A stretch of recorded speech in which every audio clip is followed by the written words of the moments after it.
from KW. Oh, there we go. From KW are not curious. Okay. Tara, no. Allison, yes. Oh, Angie, gosh, wow. Okay, today's gonna be a little bit of a repeat for you. Although I do have some new stuff to share and some resources at the end as well. Oh gosh, so okay, let's see. Let me admit. Here we go. Lindsay, yes. Okay, perfect. So I personally I've taken it a couple of times now. I think it takes a couple of times to digest it, to be honest. And I wanted to just break down some of a few different things that I've taken from it, and then also share with you guys some of the things that some ideas that I've been getting from other agents as I'm talking to them as we go along through it too. So let me share my screen really quick and we will get started. Let's see, slideshow. Play from start. Okay. And let's have this. Oh shoot. Sorry, Heather. Okay, hold on. Make co-host. Here we go. Okay. Let's try to make this too. Like if you guys have questions just or comments, because I know a lot of you have been following this as well. Would love to just all share together. Would love to hear your all's thoughts, questions, feedback, etc. And we can kind of just collaborate on it all. So first I want to make sure, and we will share these resources with you. I'll try to, at the end, I'll try to drop some of them in the chat.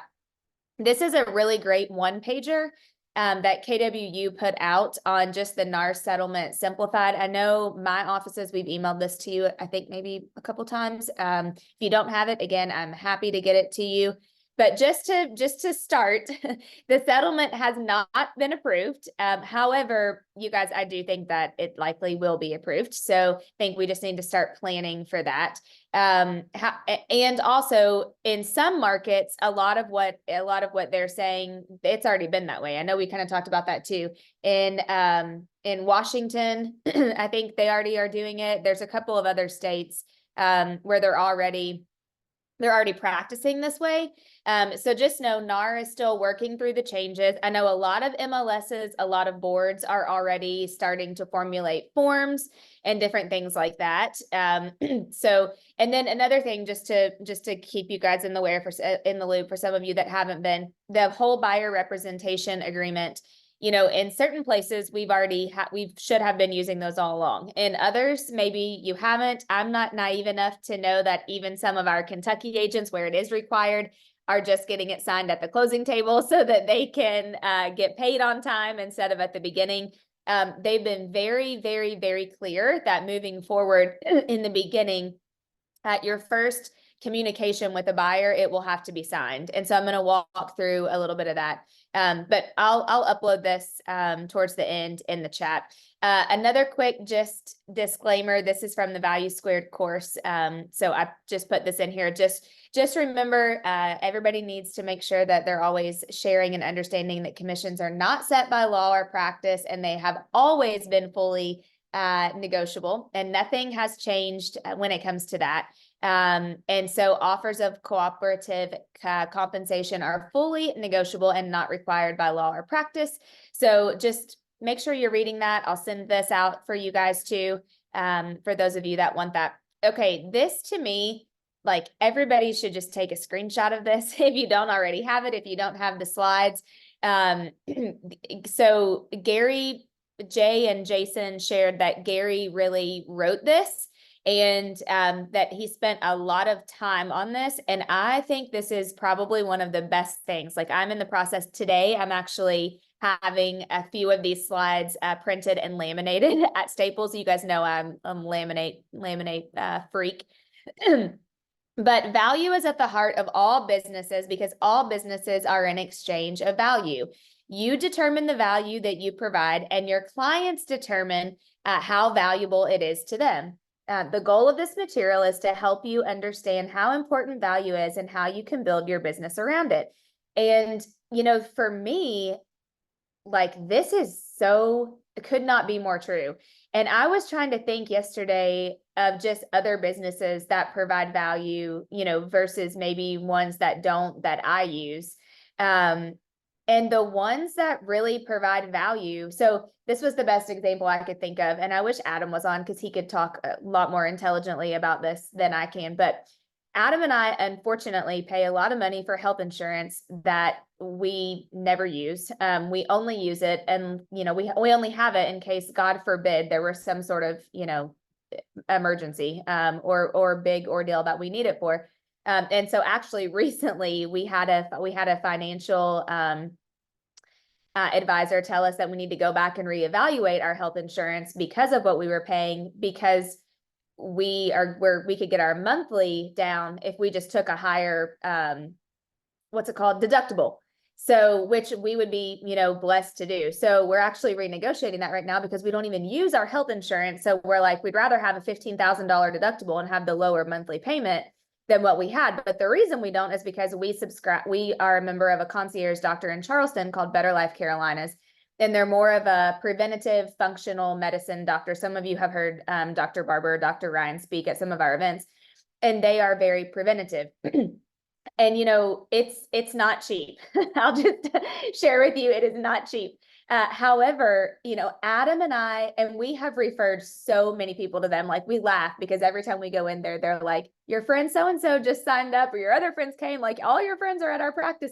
But it's because the value that we get from them. And honestly, Adam and I said this because our whole house had the flu last week. And we said, even if they came to us, which hopefully they're not watching and they're never going to do this, but even if they came to us and said, we've decided to double our price, starting next month, we would be like, okay, I mean, sounds good, because we get so much value from them that the price is it's really not even an issue.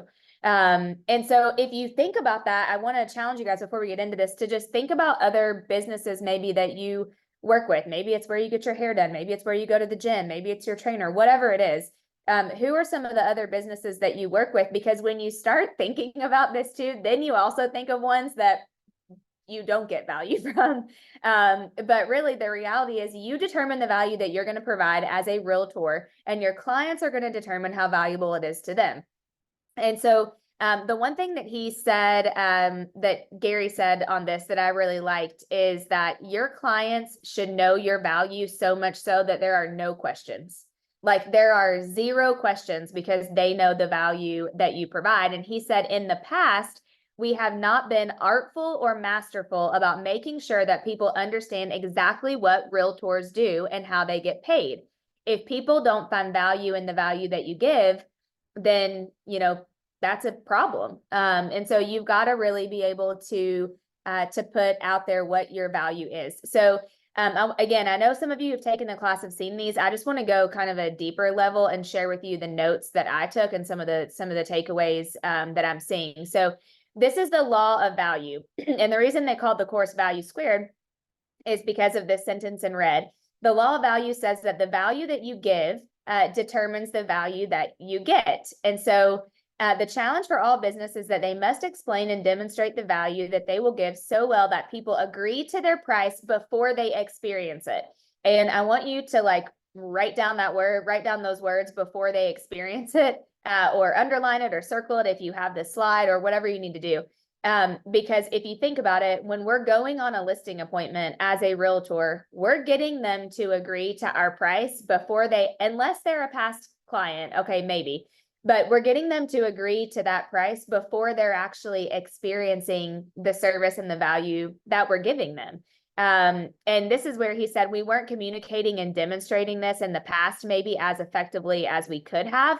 And I loved what Jay Papazan said. He said, we were the secret agent.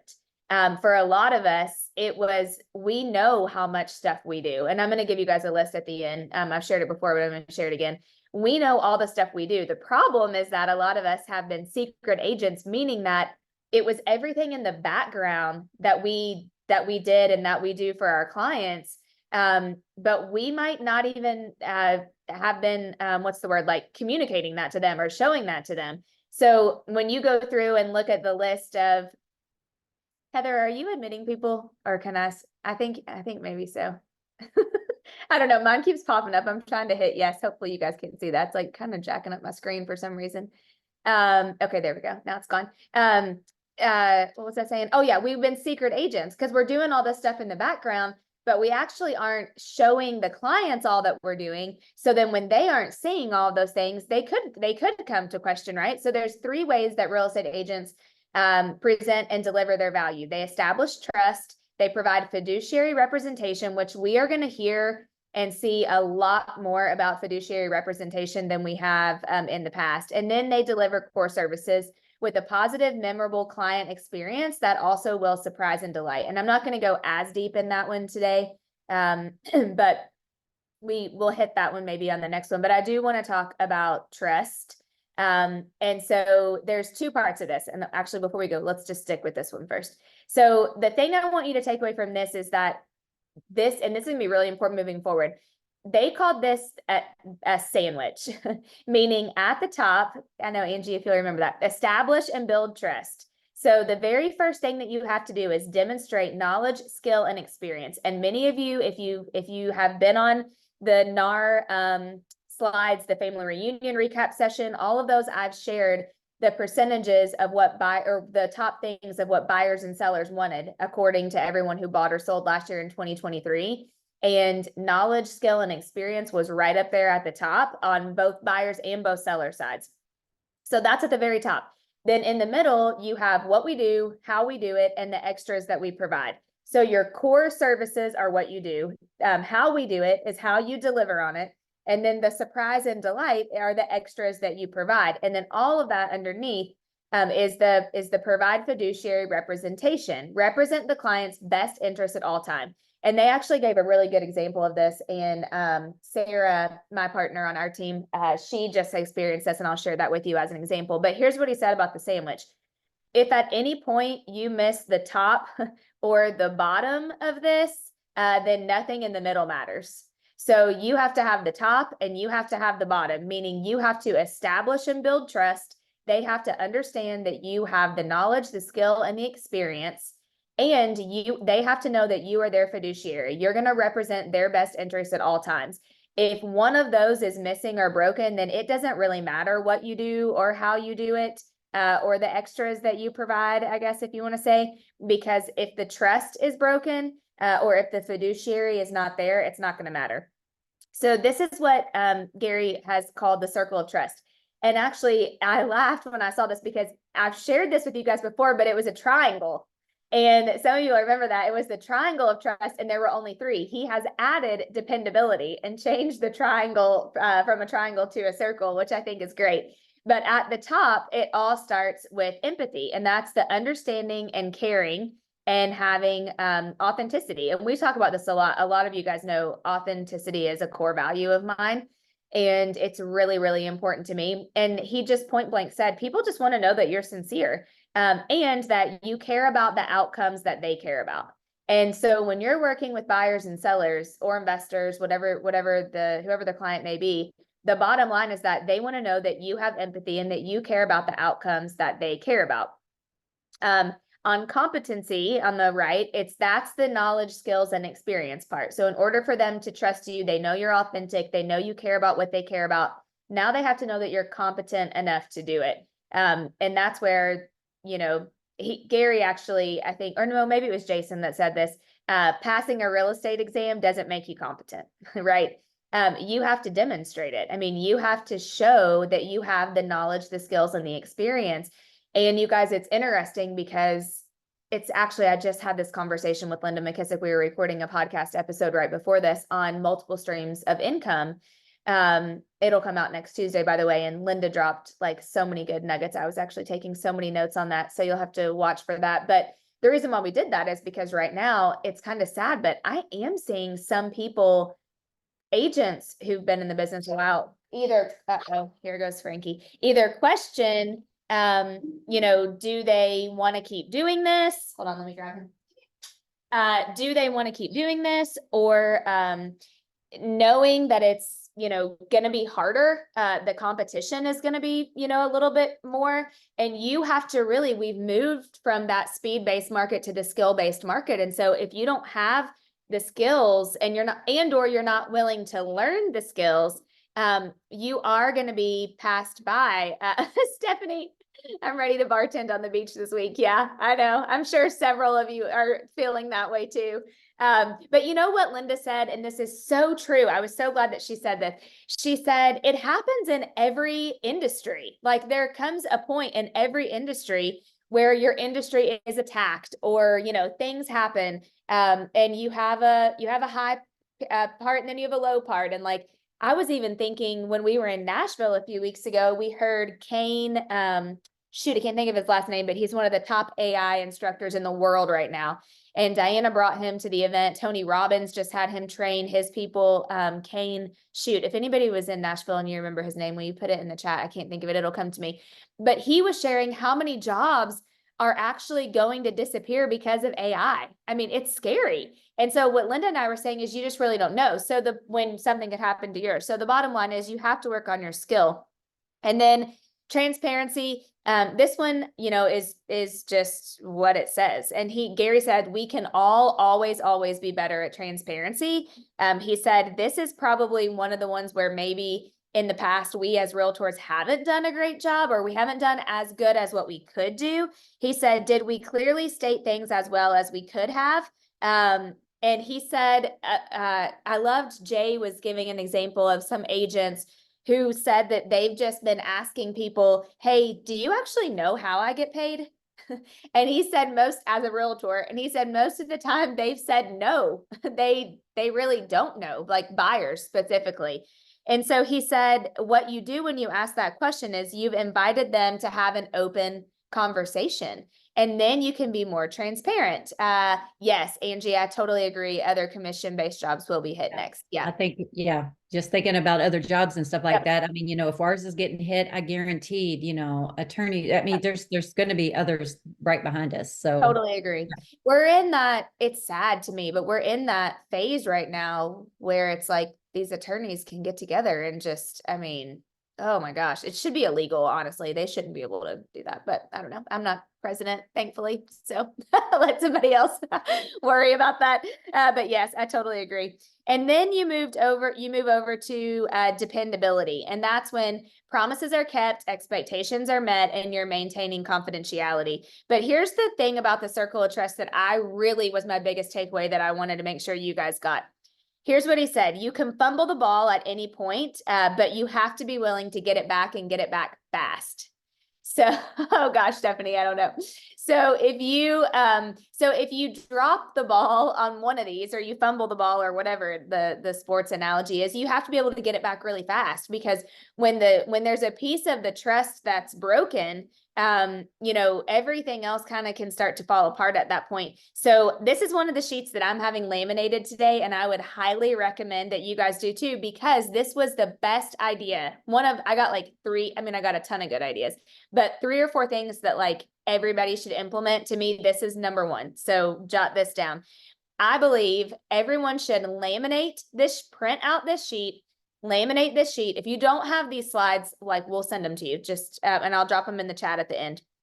But laminate this sheet. And then what if you started every single appointment with this moving forward that you have? I loved when they said that. I mean, that is so smart. Some of you are going to take this and do this, and it is going to be the difference maker that's going to set you apart.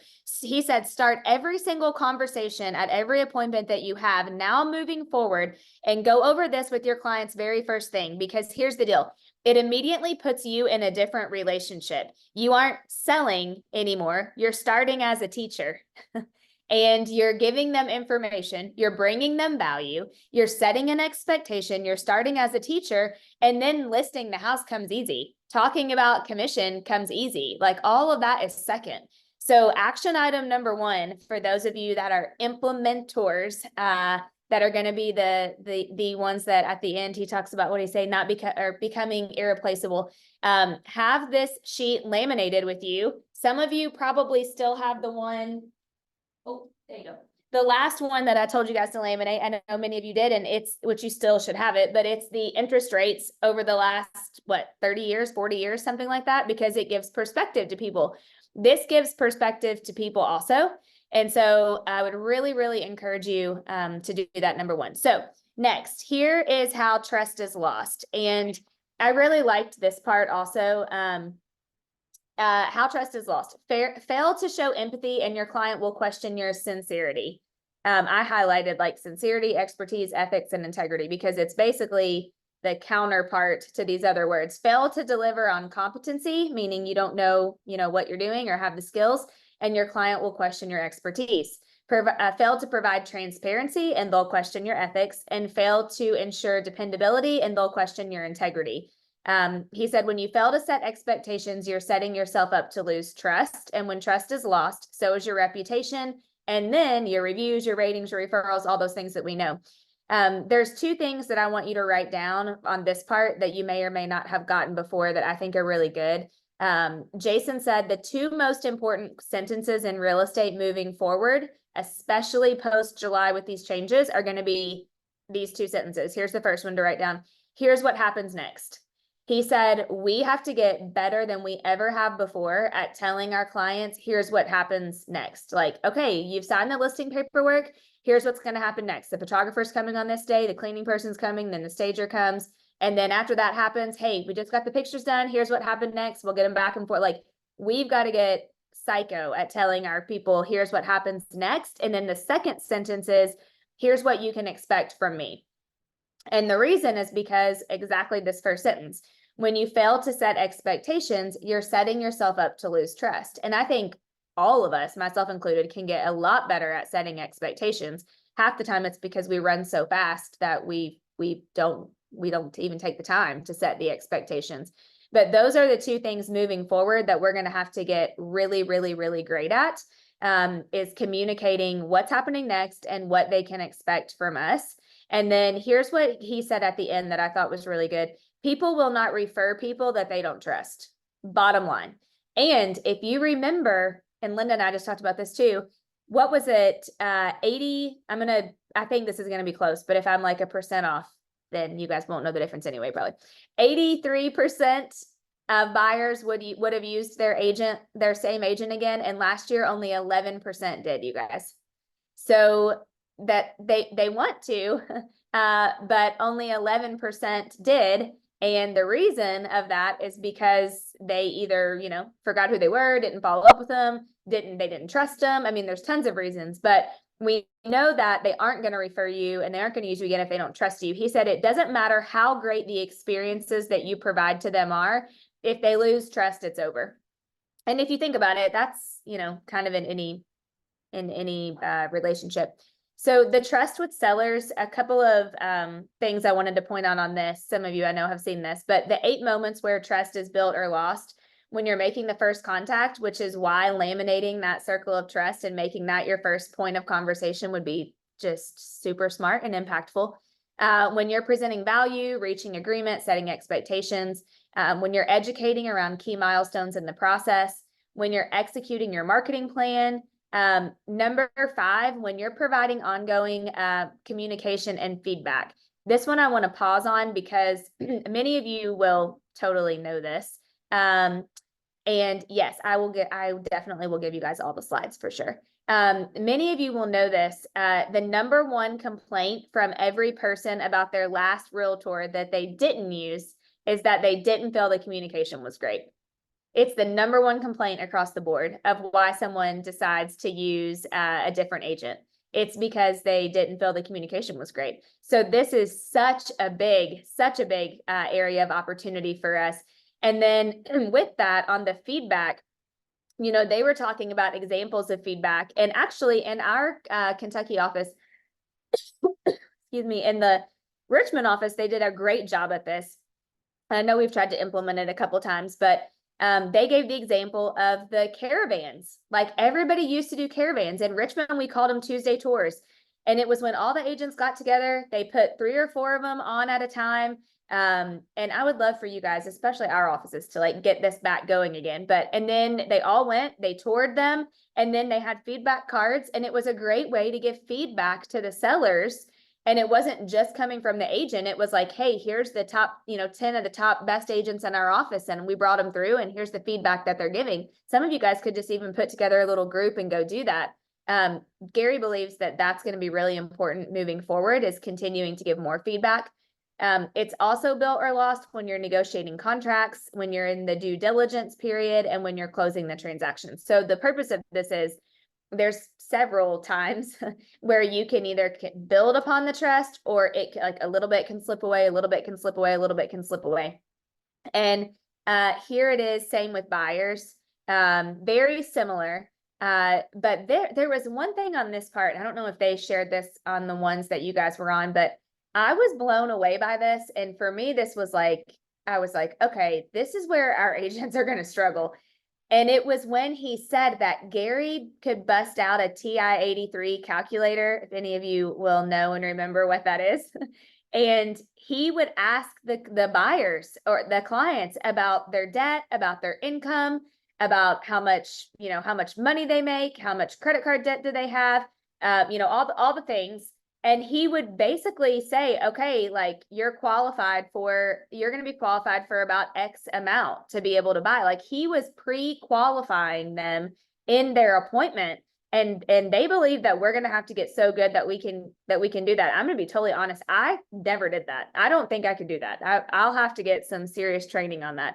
But then he said, what happens is then he would say, but I'm going to bring in our mortgage officer, our loan officer, or whoever, and have them go through it. And I want to be able to check, I want to be able to check their work, and I want them to be able to talk to us about it. And he said, but for me to serve you, I need to be there every step of the way and make sure that the loan officer is doing all that they can and that they know the math and the mortgages that's helping them. Steph, go for it.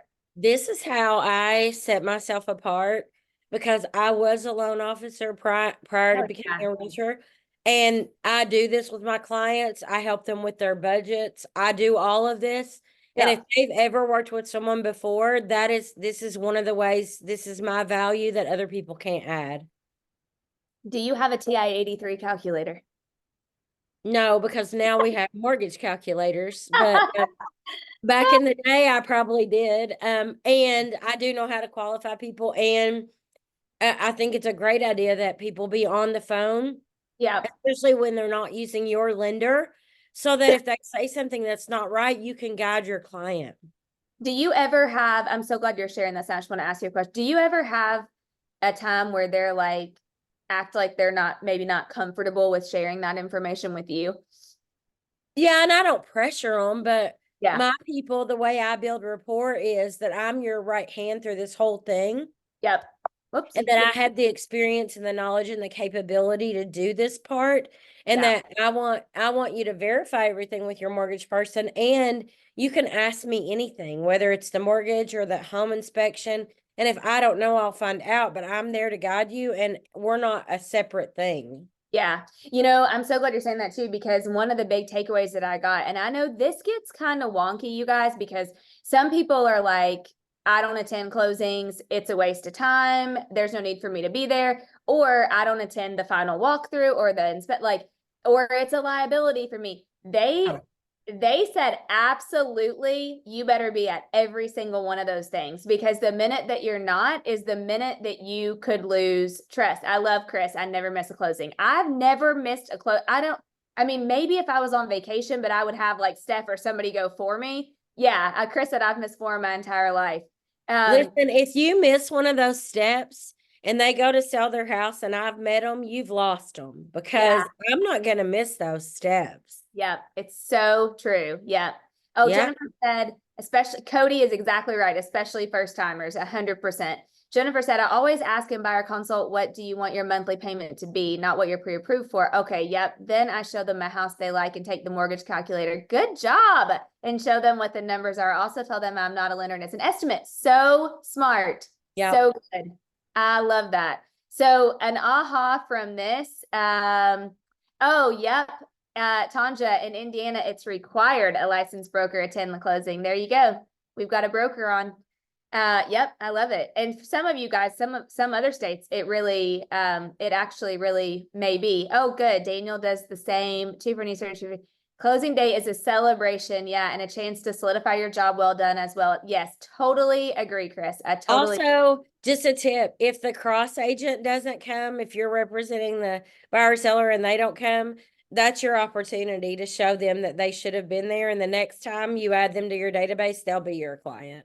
Yeah, that's what they call, oh, Steph, what did they used to call orphan clients? Orphans, yep. Yeah, orphan clients, Yeah. because their other agent, is that right? Yeah, because their other agent had abandoned them pretty much. Yeah. So And I mean, I'm showing up with gifts and their agent's not even there. It does not go well for them. yeah, it's not a good look. That's exactly right. So, okay, so another aha or action item that and this would be me included on this one, would be that we need to get much more comfortable being able to do what Stephanie and Jennifer and Daniel said that they do. If you aren't already, you need to get with the, the lender that you use, or mortgage officer that you use, and really get comfortable, being able to go over the numbers with them. And then these are going to be pretty similar to the sellers. So next I want to go into the functionary versus the fiduciary, because this is going to be something that we're definitely going to hear a lot more about. We're going to see a lot more of.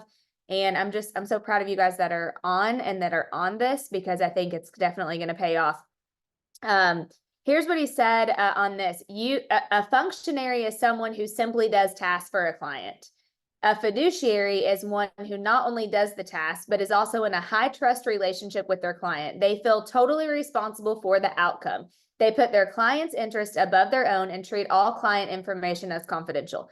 And a really great example that he gave of this, and I'm so proud of Sarah, because Sarah did this the other day, and my first thought was, dang, we didn't get the listing. And then but then quickly followed, my second thought was, but you know what? It probably was best for them. And what happened was, she went on a listing appointment. They had 2 houses to sell, and one of them really was a great rental property for them to keep. And it would cash flow great. It just, they were, I think, can't remember the situation, but they were probably gonna owe on it, if I can't remember. But anyway, she told him, I shouldn't list this one. Like, you should keep this, keep it as a long-term rental. And actually they use that as an exact example of a time where that would be you being a fiduciary versus you being a functionary. He said, you're a fiduciary when you accept the responsibility of using your best judgment to interpret information. And her best judgment was they shouldn't sell the house. They should keep the house. Even though obviously it probably cost her $6,000 in commission. But it was what was right for them. It was the right thing to do. And then you educate, consult, and guide your client to an outcome that you are accountable to. Here's what Jay said, I think, on this one. What they are trying to do is reduce the job down to, they meaning like all of this like lawsuit talk, let's just say. They're trying to reduce the job down to certain tasks only. However, we are way, way, way more as a fiduciary. He said, clients are not interested in just a functionary. The research shows that over and over and over and over again. They want a fiduciary. And I know that I say this and like it's a joke, but it's not a joke. But like, if you are going to have a root canal, you aren't going to the one that's the billboard that's like root canal for $199 a month, like $199 special this month. No way is somebody doing a root canal on me for that. Same if you had to have, a stent put in or who knows what. Like, you want a fiduciary. And here's the difference of these. A fiduciary is a deep relationship. They accept the very most responsibility. They don't just report the data and information, they interpret it and they advise on it. This number 4, I think, is huge. They don't react to requests. They anticipate the needs. They don't focus on tasks. They focus on the outcome. They don't tell and sell. They educate and guide, which would be another great reason for you to start with that circle of trust. Functionaries are very replaceable, and fiduciaries are irreplaceable because you are just irreplaceable, right? You're in that relationship. And functionaries are minimally paid, and fiduciaries are highly paid. And here's what he said: over time, more and more and more and more people still choose a realtor. I mean, what was it, 89% last year of the however many 2 or 3 million? I have too many numbers in my head right now, but over 4 million, whatever the number was, 89% of them still chose to work with a realtor. And they still are. It's not trending down, it's actually trending up. And so how would we look at any job or profession and ask what makes the difference between fiduciary and functionary? And here's what they said that I thought was just, interesting. and I'm already hearing this a little bit, so this is why I want to bring this up. Some people, some realtors, hopefully none of you that are in my office, some of you will choose to go to the functionary side. There is a brokerage that a lot of us know that make their realtors employees, right? They get a salary and they go open doors. And that's a functionary, could be seen as a functionary type relationship because they're just doing a list of tasks. But some agents will choose to go to the functionary side. What Gary and Jay and Jason said is we want to coach agents to stay on the fiduciary side, because there will always, always, always be people who want the fiduciary side. In fact, there will be more people who want the fiduciary side than the functionary side. So one thing I worry about, and I really do worry about this, and I'm not really a scarcity mindset person, but is I do worry about some agents will say, hey, I'm just gonna, and he talks about this. I'm not going into the bundle and unbundle today because that's kind of too much for the time that we have allotted. But I do worry that some agents won't even try to continue as a fiduciary. They'll just go straight to the bundle side, or unbundle side, which will say, I'll do this, and this for this flat fee. If you can't afford the commission, then I'll do this, and this for this price. And that is a functionary relationship. And I just don't think that we're there. I don't think we're going to get there. I don't think that there's a need for that. And I think if we can continue to really understand fiduciary and portray ourselves and then act accordingly on that, I don't feel like we'll have a problem.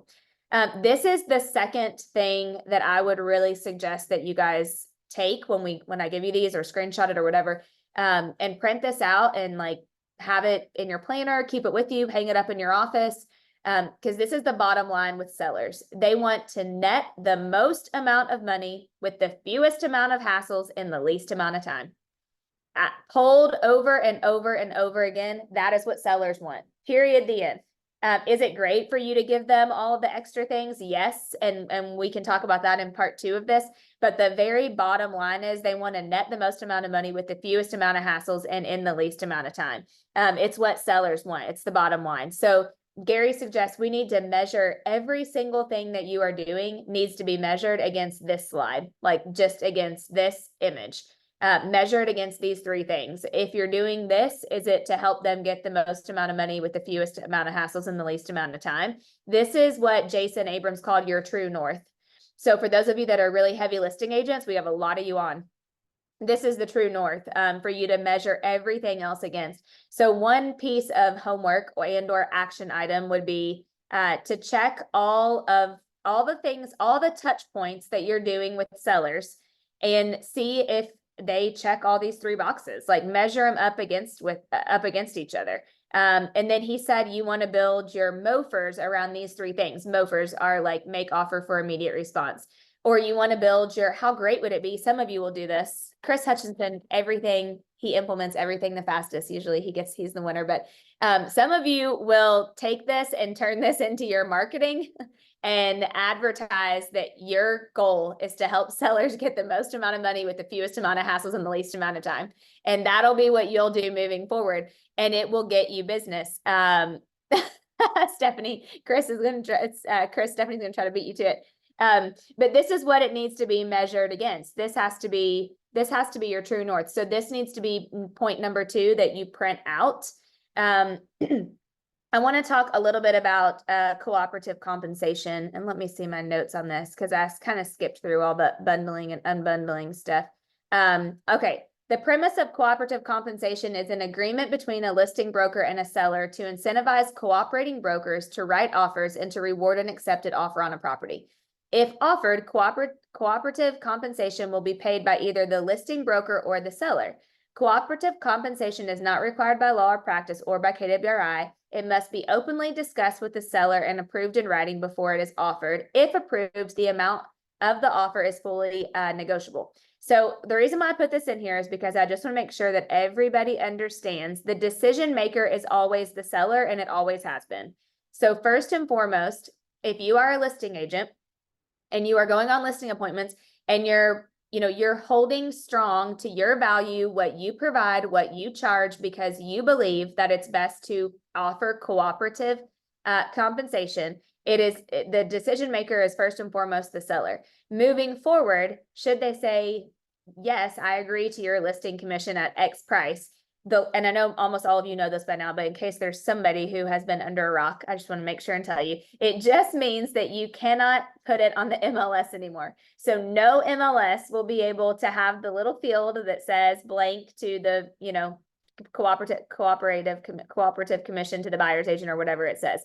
However, you can advertise it anywhere else. And so I just want to make sure that you guys understand that, because you can have it on a flyer. You can send it in a text. You can put it on our broker websites. We're actively working on some options right now too for our offices, but spreadsheets, you can have a sign writer on all your signs now that say co-op agents welcome. I mean, there's going to be so many ways that you can get super creative. You just can't have it on the MLS. And I think more people will come out with, other ways to make it creative and to get it out there other than the MLS, that it actually won't even matter. So I just want to make sure everybody understands that, but I do want you to be thinking about that. And then these are the other two things. This slide and the next slide are the number 3 thing that I want you to print and have with you, and be able to start thinking about maybe your marketing around these things. 13 reasons the sellers want a buyer represented by a professional real estate agent. Okay, so these would be 2 pages I would laminate and take with you on listing appointments moving forward. If you can't memorize them, but why memorize them when you can just have what Gary would call social proof. So here's the 13 reasons. The seller and the listing agent will work with a buyer's agent that has been fingerprinted and undergone background checks. The buyer's agent will serve as an intermediary that gives the seller the best chance of reaching agreement and closing. The buyer's agent will work to safeguard the seller's home during showings. A lot of sellers don't want people coming in and out of their house, without somebody with them. The buyer's agent will work to ensure that the buyer is qualified. They'll work to ensure that the buyer has the cash available for down payment and closing costs. They can provide feedback to the seller regarding price and condition, and so on. I'm not going to read all of them, but these are just the main 13 that Gary, Jason, and Jay came up with. And you guys may have more that you even want to add. Somebody may take this and turn it into 20, but if you want to save yourself the work, you can go ahead and take these 13. I want to make another point on this, and I've been sharing this with you guys too. Just like when you go on a listing appointment now, you're taking comps to show them what homes have sold for around them. I do think moving forward, it'll be very wise for you to take comps of how many of those homes were sold by a buyer agent, like another agent brought the buyer, and how many of those offered compensation how many of the listing agents offered cooperative compensation to that other agent. It's going to be really difficult for sellers to not understand that, or to say no when you're giving them the data and the proof to say, hey, out of the last 10 homes that were sold around you, 9 of them were brought by another agent, brought the buyer, and 10 of them offered cooperative compensation. So we're going to be very much, missing the boat if we don't do that. Cooperative compensation options. Okay, so this is the 3 deals moving forward. I just want to make sure everybody understands this.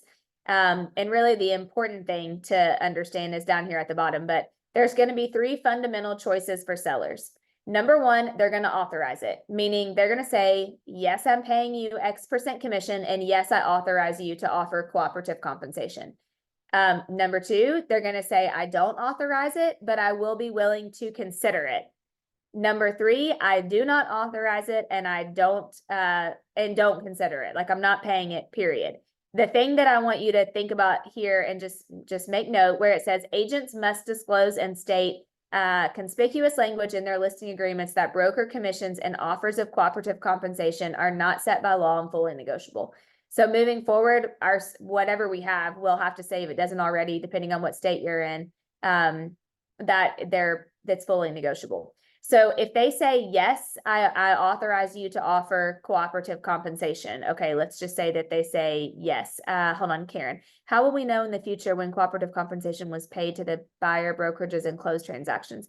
That's a really great question, because if they delete the data, the previous data off of the MLS, you may have to reach out to the agents just to see. I don't know, Karen, that's a good question. It's probably going to take a little bit of homework depending on what MLS and what they choose to show when you're running comps moving forward. We'll have to research that a little bit more. If they say yes, they authorize it. These are a couple of really great points.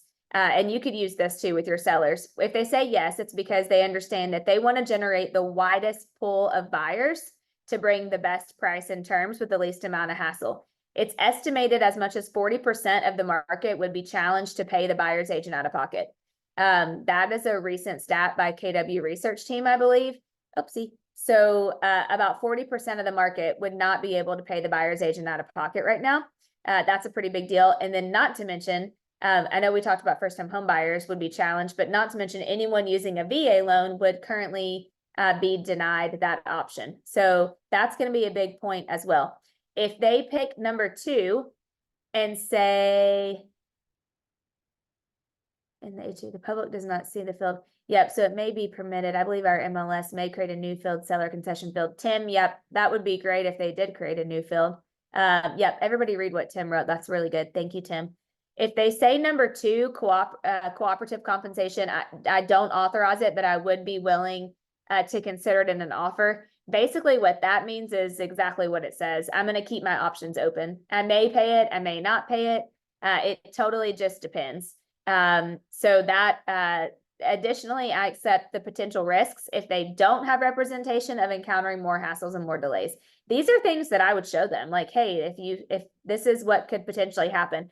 And then number 3, I don't authorize it and I'm not going to consider it.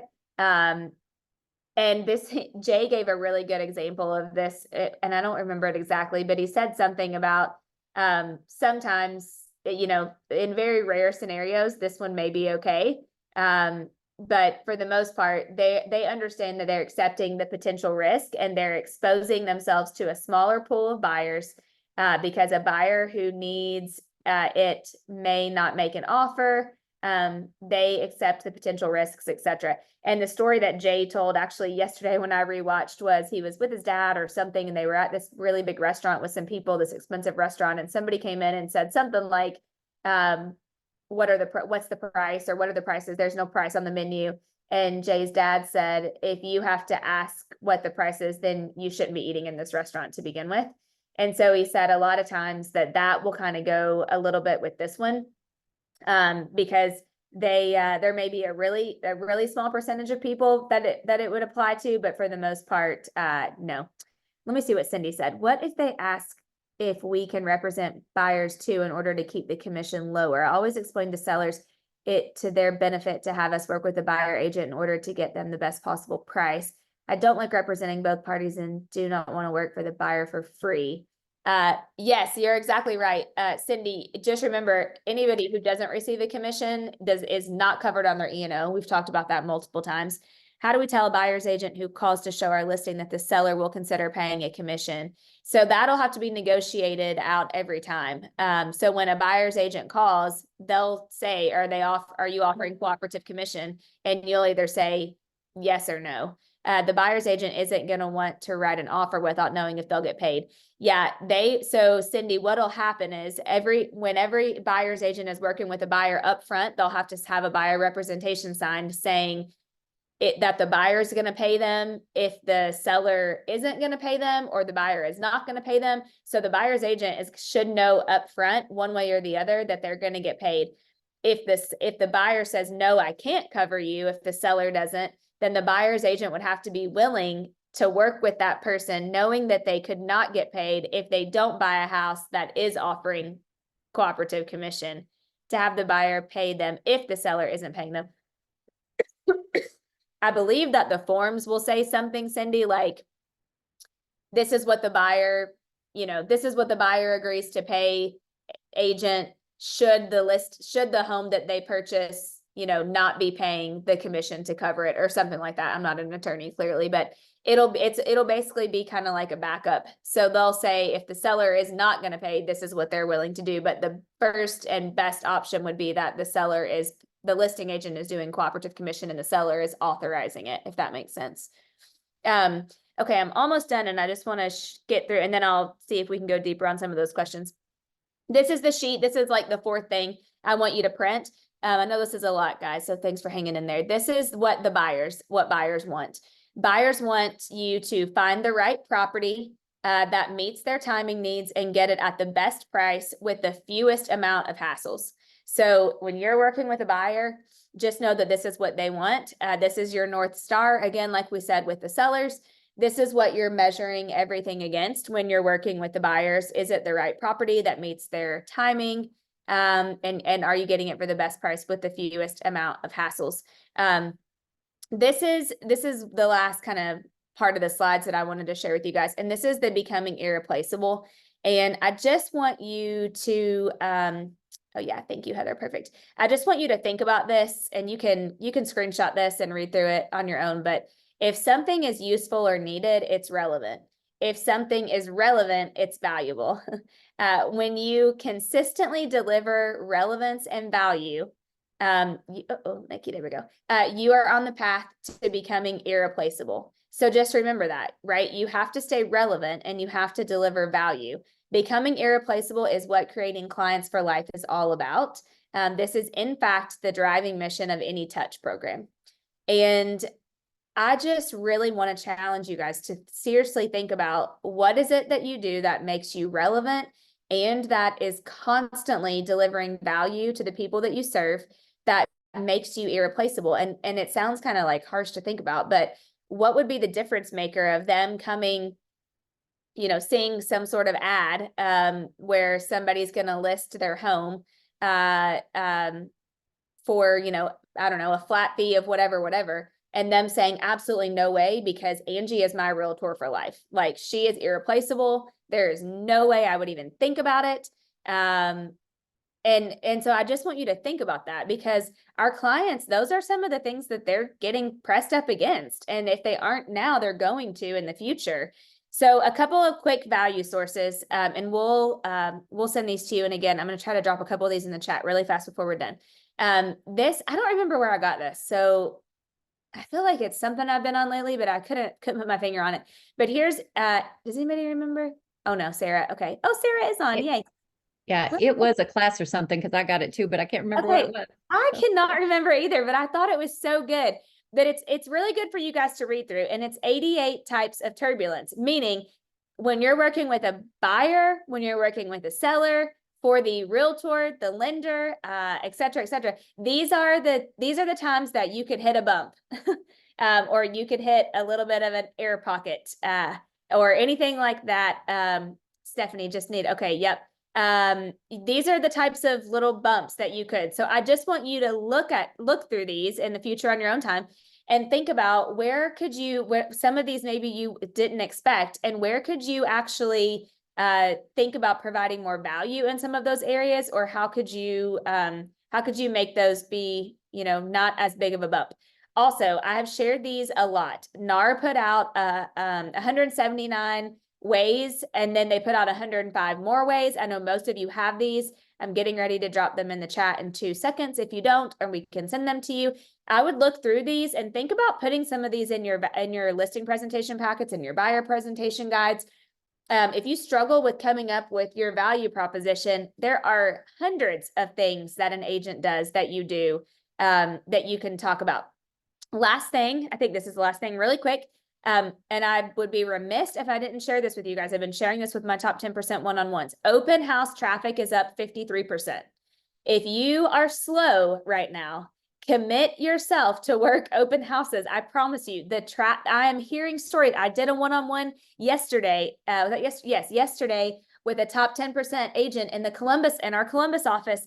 And I shared this with her, and she said, I believe it. I had a listing I can't remember when it was, a couple weeks ago. And she said, I put an open house out. I sat at the open house. A buyer came in unrepresented, bought the house. Another buyer came in unrepresented, and they just put an offer on, I think she said it was like a 1.3 million or something. And so she ended up with double-sided the listing and got a huge buyer just from the open house. So open houses are back. Everybody needs to be, no matter just what your schedule is, you got to figure out a way to make it work. So here's a couple of one-pagers. You can take a screenshot. We can send them to you, that I would highly encourage you to get back to open houses. And then lastly, this is the last thing. This is, if you're not in Kentucky, you have no clue who this is, but this is Deuce Kirk. And Deuce is a top agent in the Lexington area. And Deuce is who taught me how to go on listing appointments. When I got my license, Deuce was my mentor. And I shadowed him on listing appointments. And I'll never forget it. He had, and he still does it. He's going to teach this on Tuesday next week in person, but I'm going to Zoom it. So anybody can hop on. And we're going to put the live camera on him so you guys can watch it. But Deuce is the one who I always talk about, who had that one piece of paper and he would slide it across and it had this percentage, that percentage, and that percentage. And he said, here's what you get for each one. You pick which one you want. And one was a little higher, one was more normal, and one was a little lower, if you get what I'm saying. And people 9 times out of 10 either picked the higher one or the middle one, which the middle one for us would be kind of, a good one. And it's because of the value. So I just want to let you guys know that he is he's coming in person to the Kentucky office, but we absolutely will be Zooming it for everybody. 99 Stephanie, yes, that was his mantra, which is awesome. Okay, so really quick, let me just drop. I'm just gonna see if I can drop these into the chat for you guys, and then we will be done. Don't hop off yet. Hold on one second. Let me get out of here. Out of there. Was today valuable while I'm doing this? I know you guys are. Okay, Definitely. Just thinking the more time that you hear it and stuff, and the more I hear it and in understanding of it, it's like, honestly, I think it's just blowing smoke of things that it's really gives, as a buyer's agent, it gives you a little bit more say of what is happening and more value. So yeah, the more I hear it, the more again, Keller Williams is presenting it and presenting it out there that, we're equipped more so than a lot of agents that are scared to death of what's happening. So to me, every time I hear it, I'm feeling more and more confident, and really, I just think it's a change. So we got to change and go with it. So. Yep. Angie, thank you for saying all that. You are exactly right. I'm dropping all this in here. The more that you can hear about it, the more you can learn, I've been on everything because I feel responsible to make sure you guys feel good about it. So I've been like on everything that there is to possibly be on. And, oh wait, let me drop those open house one pagers and then I'll be done. I think I have everything else in there. Can you guys get those in the chat? Okay. Are they popping up? I think so. Okay, perfect. Okay. Let me give you these open house ones just really quick and then we'll be good to go. Yes, and any questions that you guys have, anything you need, let's see, here's one. Feel free to reach out. I may not have every answer, but if I don't, I will find it for y'all. I can promise you that, and we will get through it together. Let's see. Copy. Actually, I have 3 here. Let me give you one more. I've got 3 good open house ones on here.